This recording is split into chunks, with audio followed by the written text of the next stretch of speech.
Alors, vidéo bonus, enfin, je ne sais pas si on peut appeler ça comme ça, mais... Donc comme annoncé, on va maintenant regarder dans cette vidéo, on va essayer d'aller vite, ce qui se passe si on prend en compte les frottements au niveau du mur. Parce que, évidemment, il y en a, puisque le matériau est très rugueux en général sur un mur. Et donc on va voir si l'hypothèse faite dans les exercices classiques de négliger ces frottements, c'est vérifié. Donc je rajoute, donc ce que je vais faire, c'est que je vais repartir de ce qui a été fait dans la grosse vidéo sur la résolution classique, et je vais voir ce qui change. Je vais rajouter ce qui change. Donc ici, on rajoute les frottements. Donc, petit raisonnement pour savoir le sens. Ici, l'échelle a envie de tomber à cause de son poids et du poids du bonhomme. Donc si elle tombe, ça veut dire qu'elle va glisser comme ça vers le bas. Donc les frottements vont retenir, et donc ils vont être vers le haut sur l'échelle. Ils vont s'appliquer vers le haut. Donc RT2, ici, va être vers le haut. Donc ici, je vais appeler ça RT1.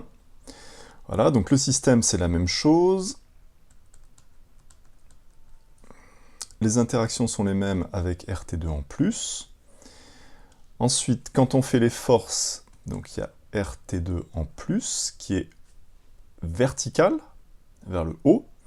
Donc, il faut la rajouter selon EY. Selon EX, il n'y a rien qui change, on a toujours RT1 égale Rn2. Donc,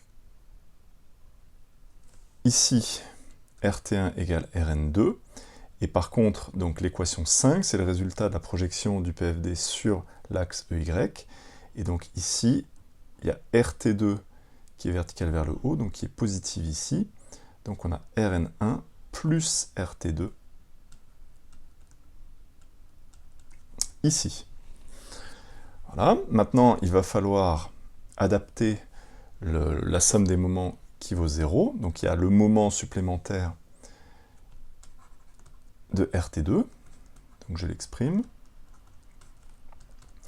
donc c'est OA vectoriel RT2, c'est-à-dire c'est L cos alpha, L sin alpha, 0 vectoriel, donc RT2 encore une fois il est vertical vers le haut, donc c'est 0 RT2 0, et donc ça nous fait 0, 0, et L RT2 cos alpha. Voilà. Donc ici, cette ligne-là, c'est la somme des moments est égale à 0.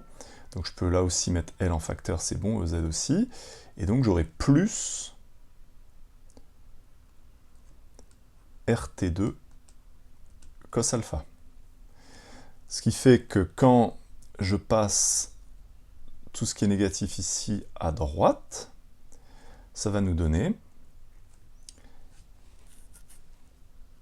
donc ça, j'ai divisé par cos alpha, et donc ici il nous restait plus RT2 cos alpha, mais puisque j'ai tout divisé par cos alpha, et bien ici j'ai plus RT2.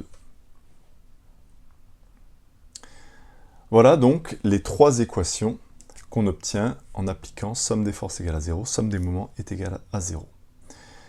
Donc on va réécrire, parce que c'est là-dessus qu'il va falloir travailler. Hop, donc là, voilà. Donc je vais réécrire les trois proprement. Donc Rn2 tangente alpha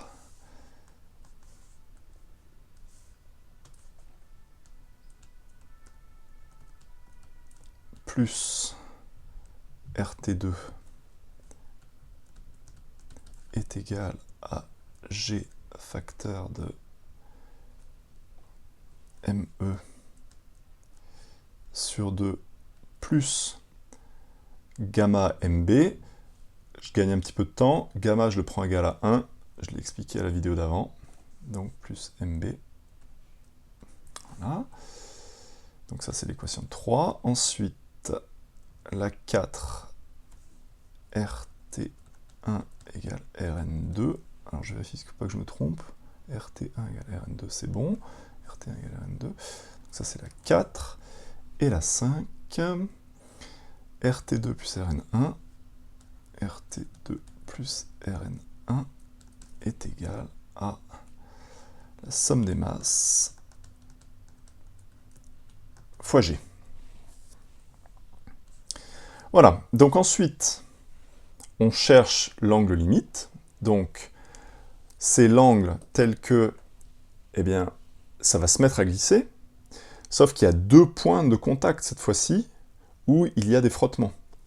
Donc pour que l'échelle glisse, il faut qu'elle glisse en haut et qu'elle glisse en A. Il faut que les deux conditions soient réunies, parce que ça ne peut pas glisser juste à un endroit, parce que sinon l'échelle ne glisse pas. Donc, il va y avoir deux conditions pour le glissement. Il va y avoir et RT1 égale μs Rn1 et RT2 égale μs Rn2. Donc ici, dans un souci de simplification, on va supposer que le μs est le même.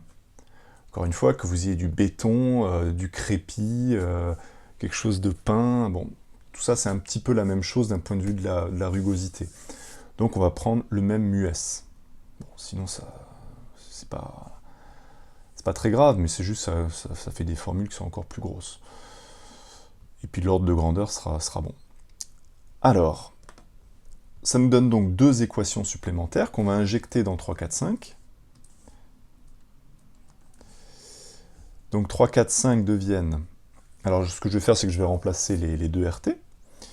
Donc ça nous donne Rn2 tangente alpha plus μs Rn2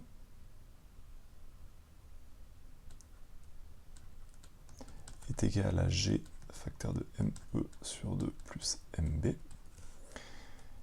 Ensuite, RT1, donc ça nous donne μs Rn1 est égal à Rn2.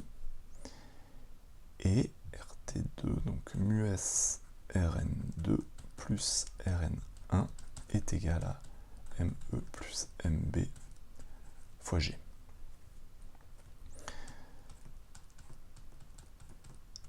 Hop.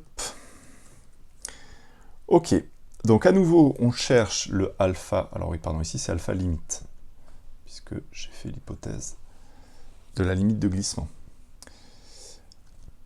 Donc je cherche alpha limite, donc ce que je vais faire, c'est que je vais essayer d'utiliser 4, 5 pour exprimer, du coup, les inconnus supplémentaires dans 3.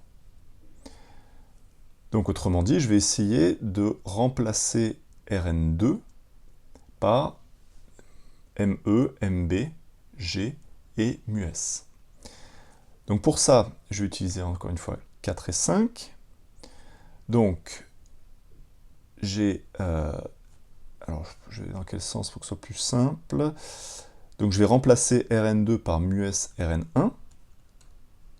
Donc, 4' et 5' donnent...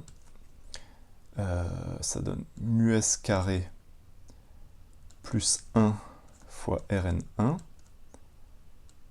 est égal à ME plus MB fois G.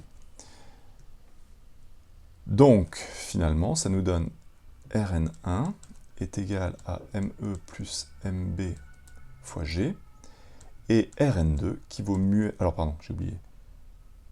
Sur μs carré plus 1. Et Rn2 qui vaut μs Rn1, eh bien, ça va valoir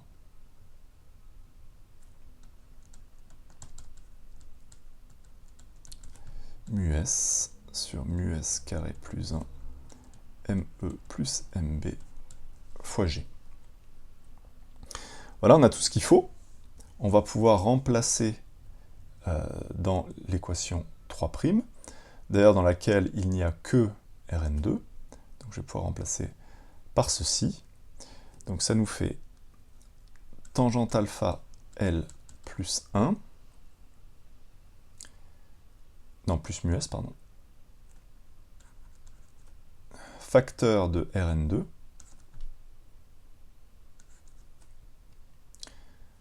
donc facteur de μs sur μs carré plus 1 fois ME plus MB fois G est égal à droite à G fois ME sur 2 plus MB. Donc les G se simplifient, et on se retrouve avec tangente alpha L est égal à mu s carré plus 1 sur mu s fois ME sur 2 plus MB divisé par ME plus MB, et le tout moins mu s.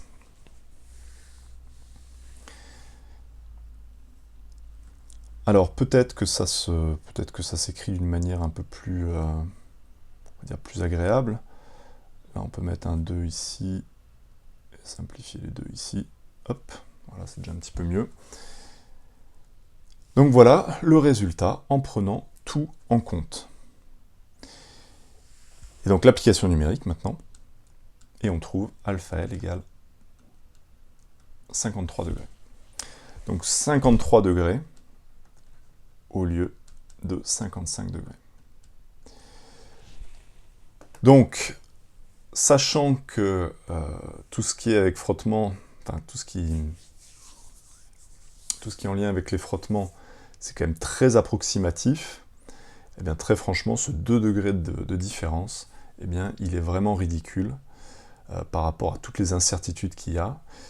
Et donc, ça permet de valider l'hypothèse qui avait été faite dans la précédente vidéo, donc de négliger l'action des frottements au niveau du mur.